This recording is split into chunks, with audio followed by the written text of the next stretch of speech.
Thanks very much for staying with us. Time now for Eye on Africa with me, Georgia Calvin-Smith. Tonight, Kenyan doctors dig their heels in over state threats to sack any medics who, after 3 months, remain on strike. Unions say caving to intimidation would amount to career suicide. Also, food aids delivered to the parts of South Sudan facing famine. Hundreds of thousands of people are struggling with starvation as drought and years of civil war paralyze agriculture. And victims of domestic violence in Tunisia often feel that they'll get little help from authorities. The new law aims to make it easier for courts to act and so hopefully encourage more people to report abuse. Well, first, Kenyan doctors remain defiant over an ultimatum given by government negotiators trying to bring an end to a 3-month strike. On Tuesday, an offer of a 50% pay rise was pulled, and medics who stayed away from work were threatened with the sack. But after months of talks, medics say they'll wait for the courts to resolve the dispute. The standoff is also about working conditions and hospital staffing. On social media, the medics union has urged members to stand firm, saying giving in to intimidation would be committing career suicide. Well, our Lenny Ruvaga is in Nairobi. He joins us now with more. Lenny, career suicide, isn't that intimidation of sorts from the unions themselves of medics who may have had enough of the work stoppage? It is intimidation, but suffice to say, those discussions are subject to conjecture because a lot has happened since then. Just to give you perspective, 12 doctors have since been sacked from Kenya's largest referral hospital, which employs about 60 doctors.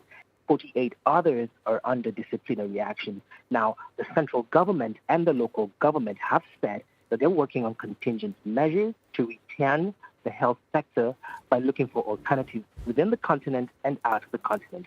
Basically, they're trying to employ other foreign doctors in the country. So, Lenny, where does it go from here? That is the big question. Where does it go? Well, the medical doctors gave a press statement to journalists earlier, and they had struck a conciliatory tone, and they were saying they're committed to the process, and they pledged goodwill and said that they were willing to discuss the 3 contentious issues that were on the table. However, they've been accused by the government of shifting goalposts since negotiating.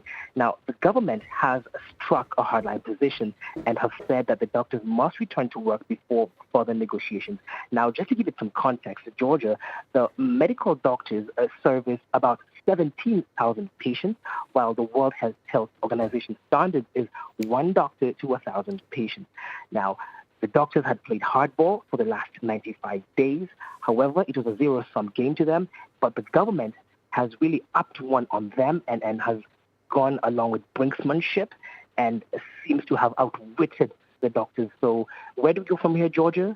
It looks like the night of the long knives against the doctors' union and the officials has just begun. Thanks very much. Lenny Ruvaga there for us in Nairobi. Well, on the latest leg of his first field trip as UN Chief, Secretary General Antonio Guterres met with Kenyan President Uhuru Kenyatta in Nairobi on Wednesday. Guterres is to visit Dadaab, the world's largest refugee camp and home to thousands of Somalis living in Kenya. A day before, he was on an emergency visit to Somalia, where Guterres called for more international help for the country in battling the famine caused by prolonged drought there. The UN's also stepped in to help with the food crisis in parts of South Sudan, where nearly half of the population is struggling to get enough to eat because of an ongoing civil war. After days of waiting, the UN plane finally arrived. It airdropped food aid in Leah County, one of the 2 areas in South Sudan's unity state classified as being in famine.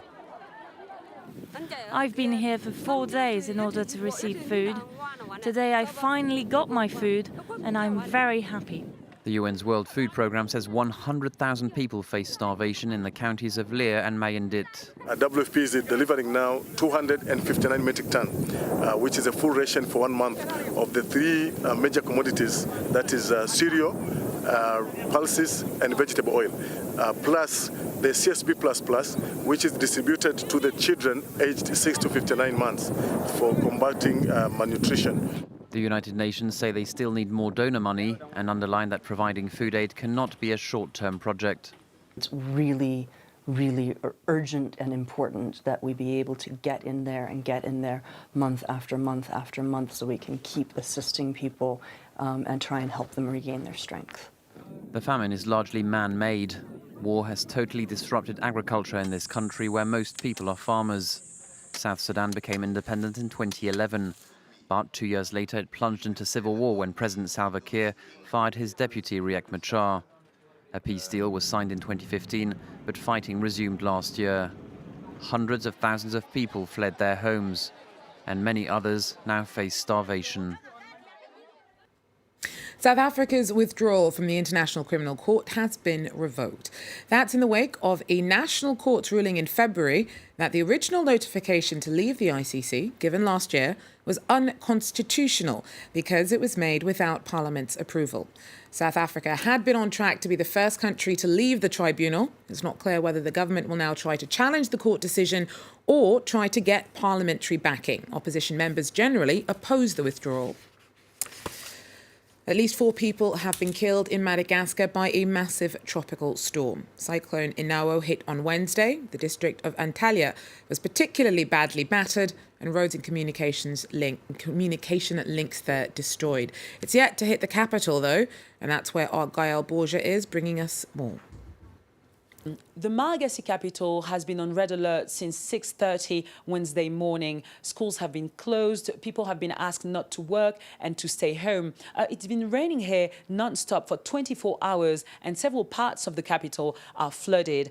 We've seen hundreds of people rushing to emergency accommodation centres.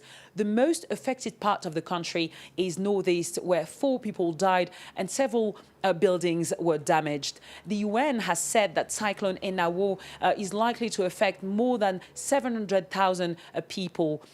International NGOs are working closely with Malagasy authorities to help victims, but it's a very hard task because of a lack of infrastructure.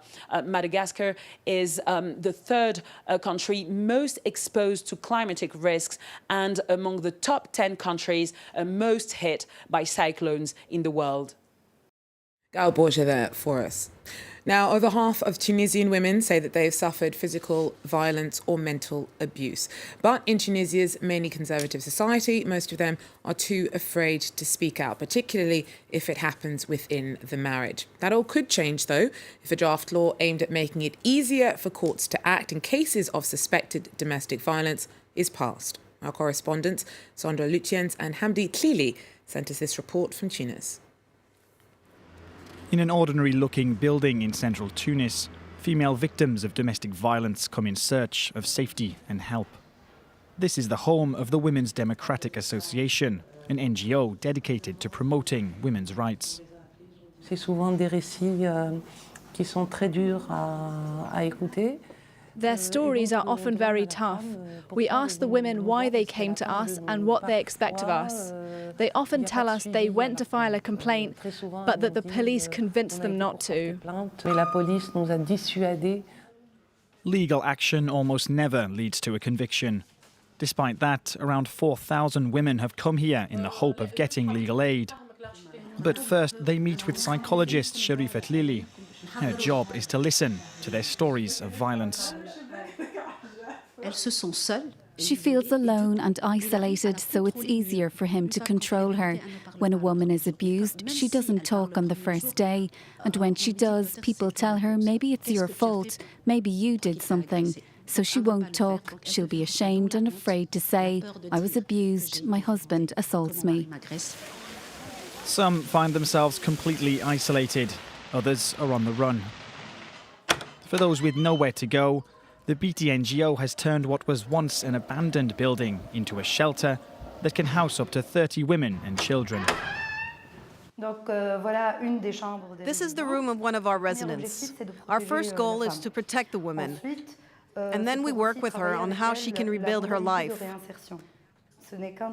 It's only a temporary shelter. What's important is that they are self-sufficient and independent once they leave. A draft law is currently being debated in the country's parliament. If passed, the law would make it easier for judges to issue restraining orders, while police would be taught how to deal with victims of domestic violence. Well, that's it for Iron Africa for now. Thanks very much for joining us. Do so again. Take care.